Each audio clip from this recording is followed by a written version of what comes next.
Ngayong gabi ay lilibutin natin at iimbestigahan ang isang misteryosong arena kung saan binawian ng buhay ang iilang tao at ngayon ay nagmumulto. Merong mga foil. Ano siya ng dugo, guys?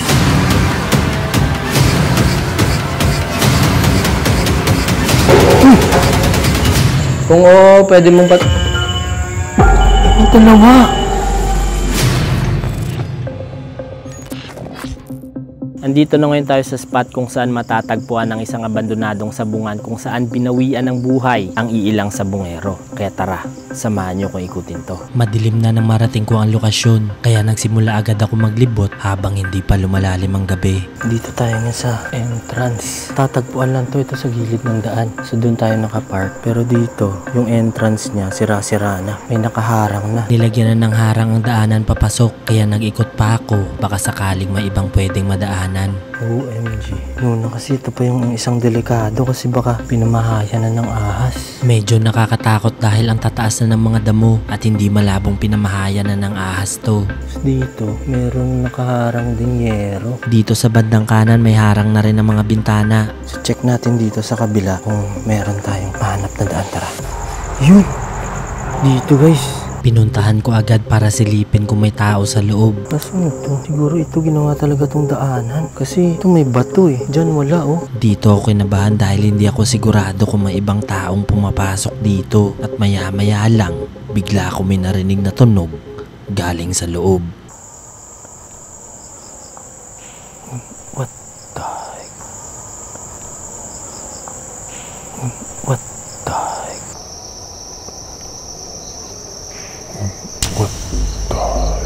Tinawag ko agad baka sakaling may tao. Opo. At pagsilip ko sa loob, OMG, gaging laki. Tahik. Sobrang lawak nito kaya pumasok na ako agad para tingnan anong meron sa loob. Gaging taas nito. Check natin. Wait lang.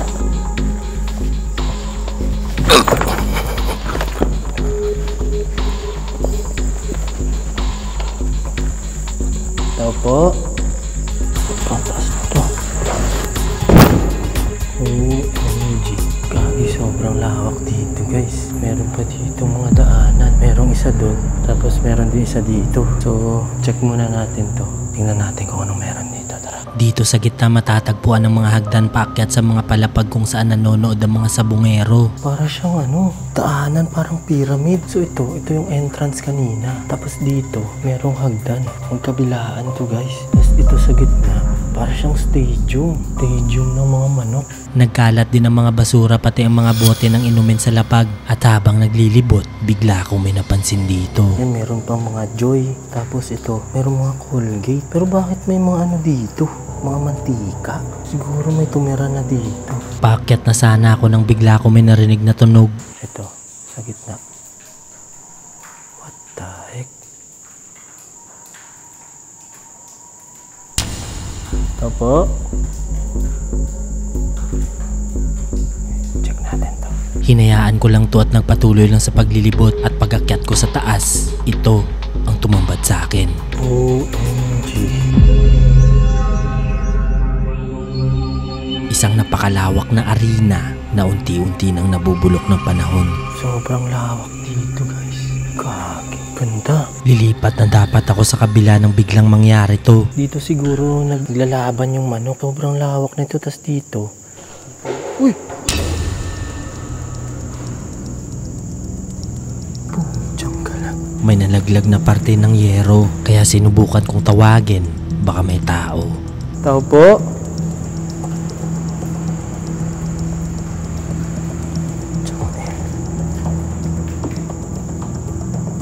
Tao po. Hinayaan ko lang to at nagpatuloy lang sa paglilibot.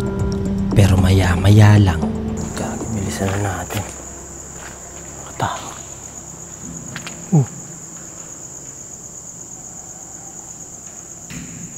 Pudyang ina. Ayun. May kumakatok sa pader. Hindi ako sigurado kung ano ito, kaya binilisan ko na agad mag-ikot. So, ikot lang tayo saglit, tas bilisan na natin guys. Kasi baka nagsilaglagan na. Andito pa ang ruweda kung saan pinaglalaban ang mga manok, pero unti-unti na itong nababalot ng mga halaman. Ano, ilang floors to. So ito, kung saan tayo umakyat kanina, yun yung second floor. Tapos marami dito mga upuan. Tapos dito siguro umuupo yung mga sabungero guys. Sobrang dami sigurong tao dito na nanonood. Sa taas nito meron akong nakitang kwarto. So dito siguro, dito yung mga matataas yung taya. Diyan siguro sila pumapesto. Pero hindi ko pa nahahanap yung kung saan nangyari yung hindi makaya-hayang nangyari dati sa mga sabungero. So mamaya, papunta na sana ako na may bigla akong nakitang nakatingin sa akin dito. Kagi. Putsang gala. Kaging tayo ng balahibo ko. What the heck? Nawawala siya. Baka paniki or pusa. Pero nakakapagtaka kasi siya lang mag-isa guys. Kaging lala na tayo ng balahibo ko. Kaya umakyat na ako agad para tingnan ng kwarto. At pagdating ko sa taas, ito ang tumambad sa akin. Oh, dito VIP. Ito pala yung kitchen nila guys. Kasi merong mga lababo dito. Kantin siguro to guys. Ito pala ang kantin nila. Halos wala na rin natira dito sa loob. At sira-sira na rin ang mga lababo. Dito guys, matatanaw mo na yung buong stage. Check natin yung sa baba. Kasi hindi ko mahanap dito kung saan yung pinangyarihan ng hindi kaaya-ayang nangyari before. So hanapin natin, check natin sa baba. Baka may mahanap tayo doon. So tumatahol yung aso, baka kasi may tao. Kaya bumaba na ako agad para tingnan ng ibang parte ng ground floor. Oh my God. Sobrang daming gamit guys. What the heck? Pagpasok sa loob, ito ang mga nakita ko. Meron pa mga laruan ng bata. Tapos meron mga gloves. Yan o. Sobrang dami. Tapos ito, meron pang mga Lego ata to. Niyaan lang dito. Dito ako kinabahan dahil baka may ibang tao ang namamahay dito. Parang may nakatira ata dito So meron pa dito mga gloves. So ibig sabihin, hindi lang siguro sabong yung nangyayari dito. Meron din boxing. Kasi dito meron Tapos dun kanina sa harap, meron din. Meron din na iwang mga sandals at mga pangturok sa manok. Pa natin dito. OMG, ano to? Yan. Ito siguro yung tinutusok sa mga manok. So dito masyadong malansa yung amoy. Sa bandang to meron akong naaamoy na malansa. Akala ko nung una sa CR lang nanggagaling to. Check muna natin to bago natin libutin tong side na to. Kasi paikot na to para mamaya check natin kung meron tayong mararamdaman kakaiba dito. Pero pagpasok ko sa loob, ito ang nadiskubre ko. Merong dito. Parang tama nga ang hinala ko dahil dito sa loob may mga naiwang foil at lighter. Yan pinalit na foil. Ang ginagawa na rin pistuan ko. Kaya lumabas na ako agad. Dito may nakita akong maliit na cabinet. Kaya binuksan ko para tingnan anong meron sa loob nito. Merong kandila. Siguro mga to ng manok. Ayun lang. At pagbukas ko, ito ang bumungad sa akin. What the heck? Shucks. Merong mga foil. Ba't ganun? Ito meron pang puti. Tama nga ang hinala ko na merong ibang taong pumapasok dito dahil sobrang daming foil ang nagkalat dito. Oh my God. Ang iba itong napasukan ko. OMG. Meron pa mga lighter guys. Ayun. May mga kandila. What the heck? Di kaya to? Di naman pwedeng sa to? Sa manok? Ba't kailangan ng foil sa manok? Bago natin ikutin na ibang parte, gusto ko lang sagutin ang mga tanong kung saan kami kumukuha ng funds para sa pag-explore. Tumasabay po ako sa trend gaya ng Bitcoin before na nagkakahalaga lang ng 30 cents and after 15 years nagkakahalaga na ito ng 100,000. Ang ginagawa ko po is nag-invest ako sa isang trading app which is ang Pocket Broker. Sobrang dali niya lang kasi gamitin kahit hindi ka expert, kayang-kaya mo mag-trade dito. Ang isa sa ginagamit kong features dito ay ang copy trading. kung saan pwede mong kopyahin ang mga expert traders. Click mo lang ang copy trading at makikita mo na ang mga expert traders na pwede mong kopyahin. So kung trip mo mag-trade, pwede ka mag-register dito. Ilagay mo lang yung email mo, ang sarili mong password, at pwede mong gamitin ang code ko na CLIL para meron kang 100% bonus. Ilalagay ko ang link dito sa baba. After mo mag-register, pwede ka na agad mag-deposit. Click mo lang ang finance at pwede ka na agad mag-deposit through GCash and other banks. Meron tayong 2168, lalagay tayo ng 100. Pag bumaba na siya, dyan na tayo lalagay. So from 2168, ayan, meron na tayong 2242 na. So after nyo mag-trade, pwede nyo na agad i-withdraw ang balance nyo. Click nyo lang ulit ang finance. Pwede nyo na agad kunin through GCash or kung saan nyo gusto i-send ang balance nyo. Kaya kung trip mo mag-trade, gamitin mo lang ang promo code ko na CLIL para meron kayong 100% bonus. So ilalagay ko ang link dito sa baba. Yun lang guys, kaya tara, samahan nyo na akong ikutin to. Lilipat na dapat ako nang bigla akong makita to. Dito. Oh my god, meron pa mga nakaano guys. Pero, parang ayan. Dugo, kalat dito. Kaya to. Shucks, meron mga kamay. Nababalot na ito ng pulang mantsa at nilalanggam na. Puno siya ng dugo guys. Nilalanggam na siya. Nilalanggam na yung ano guys. Para siyang logbook pero puno na siya ng pulang mantsa. Kaya pa lang sa dito. Tapos dito meron pang TV guys. Yan o. Nayaan na lang dito. Tapos dito, puno naman ng mga lalagyanan ng manok. Nayaan lang din dito. Nakakapagtaka kasi walang isang nagtangkang kumuha dito. Nayaan na lang talaga. Tapos daanan lang to, pero walang kumukuha dito. Kaya pala medyo malansan na pagpasok ko pa lang kanina. Dahil dito pala banda ang pinangyarihan dati ng hindi kaaya-aya. Ito na ata yun. Kaya pala tumatayo yung balahibo ko guys. Dito yung pinangyarihan.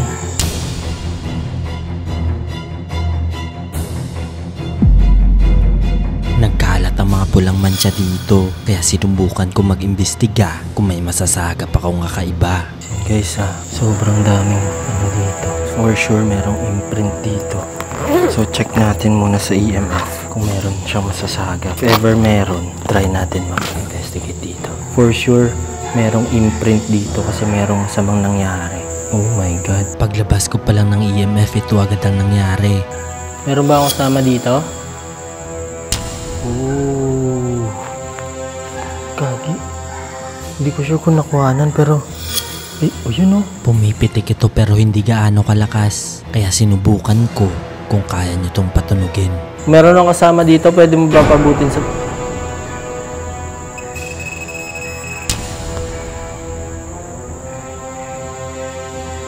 Guys, mas lalo siyang lumalakas. Habang tumatagal, mas lalo itong nagiging active. Pwede mo bang paabutin sa pula tong EMF? What the heck? Yan guys, wala akong hawak or anything. Dito banda. Yan At maya-maya lang, ayaw na nito tumigil. Pwede mo... What the heck? Dito? Kung saan... So for sure merong imprint dito guys kasi yan kanina ano lang siya, green. Pero ngayon putyang gala. Ayan malayo yan guys, iba na to. Kasi kung mayroong kuryente dito, hindi naabot to kasi sobrang layo na. At nang sinubukan kong ilagay ito sa mga pulang mantsa, ito ang nangyari. Oh my god.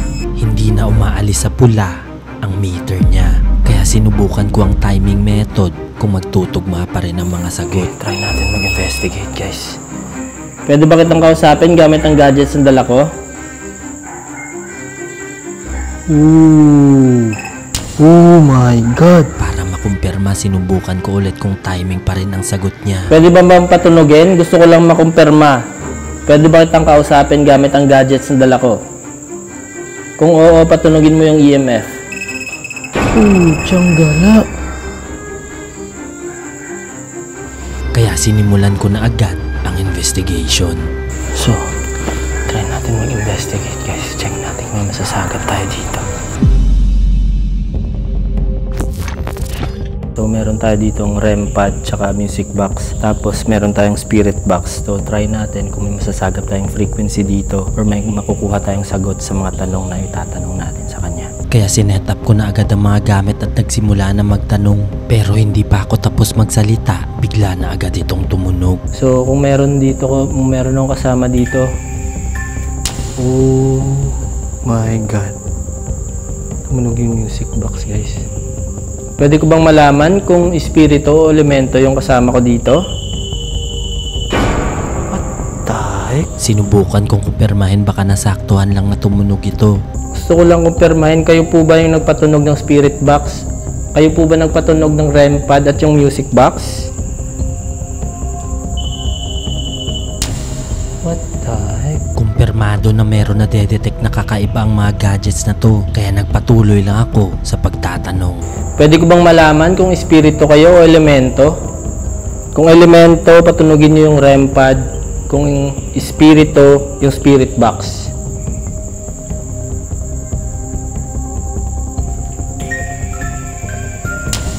What? Akala ko nung una ako lang ito. And guys, hindi ako gumagalaw ah. Ayan oh. Kahit gumalaw ako, hindi siya tumutunog. So kung espiritu kayo, pwede ko bang malaman kung ilan kayo dito? Marami ba kayo dito? Kung oo, yung REM pad. Kung hindi, yung music box. And guys, hindi ako gumagalaw ah. So hindi talaga. So marami nga sila dito. Tumutunog ang REM pad, hindi lang isa, pero paulit-ulit. Ibig sabihin, maraming humahawak dito. Ayun o, tunog siya ng tunog. Kaya tinanong ko kung pwede kausapin sa spirit box. Pwede ba kitang kausapin gamit ang spirit box? Kung oo, pwede mong dalawa. Dalawa yung tumunog. This time, hindi lang REM pad ang tumunog, pero pati ang music box. The heck? OMG! Dito kinabahan dahil hindi basta-basta tumutunog ang dala kong music box. Shucks. Kayo po ba yung namatay dito? Yung mga sabongero? Kayong apat po ba yon? Kung oo, yung REM pad. Kung hindi, yung spirit box. Pwede nyo patunogin. Hindi. So, ibig sabihin, may kasama silang iba? Gusto ko lang kumpirmahin, kayo po bang apat ang nandito? Kung oo, yung REM... Music box ang pinapatunog nito. Ibig sabihin, hindi lang espiritu ang nandito. Kayo po ba yung pumanaw ditong apat? Sinubukan kong lumayo para makasigurado kung music box talaga ang pinipili nito. Ayun, lalayo tayo guys. Dito tayo. Gusto ko lang kumpirmahin. Kayo po... Dito na ako kinabahan dahil consistent ang sagot nito. Kaya sinubukan ko agad magtanong kung pwede silang kausapin sa spirit box. Pwede ko ba kayong kausapin gamit ang spirit box? Kung oo, patunugin niyo po yung isa sa mga gadgets natin. Hindi ba ako lang? Hindi. Oh my god. Kagi guys. Permado. Yan, hindi siya tumutunog oh. Tapos yung REM pad, hahawakan mo pa yan bago tumunog. Yan oh, malapit. Dito. So ibig sabihin, sila nga yun nandito. Magsisimula pa lang ako mag-spirit box pero ito agad ang nangyari. Pwede ko bang malaman yung pangalan nyo? What the heck? Boy? Kayo po ba yung nagpapatunog ng dala kong gadgets?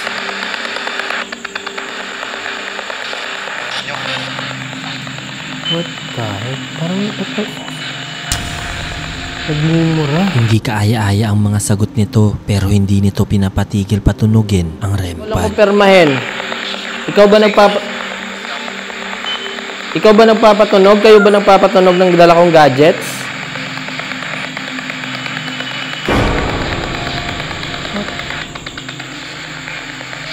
Hindi tumitigil yung REM pad, guys. Sinubukan ko ulit tanungin ang tanong kanina kung magtutugma pa rin ang sagot at kung dalawang gadgets pa rin ang papatunugin nito. Pwede ko bang malaman kung elemento ko o espiritu?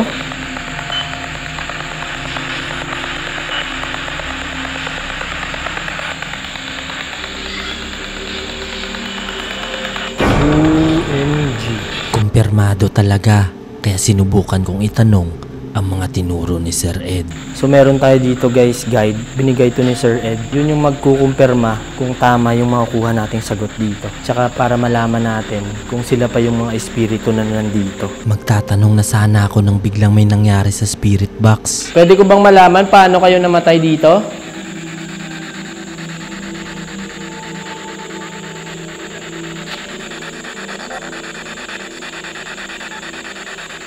Ba't bigla siyang humina? Bigla itong humina na parang dinidrain ang battery. Bigla siyang humina. Pwede ko bang malaman kung paano kayo namatay dito?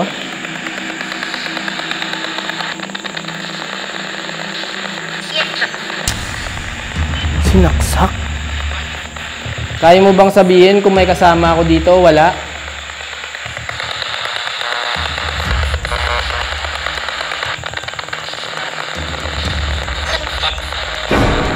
Wala. Tugma ang mga sagot nito sa mga nasagap din sa gadgets kanina. Gagi, tumatayo yung balahibo ko guys. At nang tinanong ko kung alam niya ang pangalan ko, Pwede mo bang sabihin kung anong pangalan ko?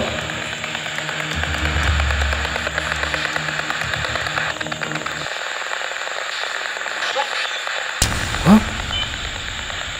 Gusto ko lang kumpirmahin, Clint ba yung narinig kong pangalan? kumpirmado na hindi lang espiritu ang nandito. Pwede mo bang ulitin, Clint ba yung sinabi mong pangalan? Oo nga. Kaya kinailangan ko na agad umalis dahil medyo delikado ito, lalo pat mag-isa lang ako dito. Lalo pag alam niya, sabi ni Sir Ed to, lalo pag alam niya ang name ng bawat isa, mabigat na yon. Need na ng caution pag ganun. Shit, ang lalanat tayo ng balahibo. So medyo delikado na yun guys kasi sabi ni Sir Ed, kailangan with cautions na. Kasi kung hindi,